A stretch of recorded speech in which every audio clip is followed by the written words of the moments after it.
మళ్ళీ మనీని తీసుకుంటే Yes, sir. అండ్ వర్క్ ని తీసుకుంటే ఈ Yeah. రెండిట్లో ఏది ఇంపార్టెన్స్, దేనికి ప్రాధాన్యత ఉంటుంది? మంచి క్వశ్చన్ సార్. సార్, దేని వాల్యూ దానిదే. ఎగ్జాంపుల్, బట్టలు కుట్టాలి అంటే డైమండ్ అక్కర్లేదు. ఒక చిన్న సూది, ₹2 సూది ఉంటే సరిపోతుంది. కానీ అదే మనం బయటికి స్టేటస్గా కనిపించాలి అంటే ఆర్నమెంట్స్ ఉండాలి, మంచి సూట్ వేసుకోవాలి, నీట్గా కనిపించాలి. దేని వాల్యూ దానికే ఉంటుంది. కానీ నువ్వు మనీని ఇంపార్టెంట్ అనుకుంటూ వెళితే మనీ నిన్ను బర్న్ చేస్తుంది.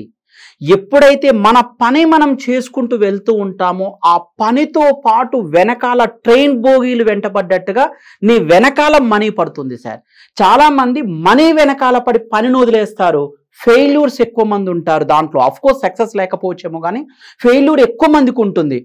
నా క్లారిటీ ఏంటి అంటే, నువ్వు పని మొదలు పెట్టుకుంటూ పని చేసుకుంటూ వెళ్ళిపో, మనీ నీ వెనకాలే తిరుగుతూ ఉంటుంది.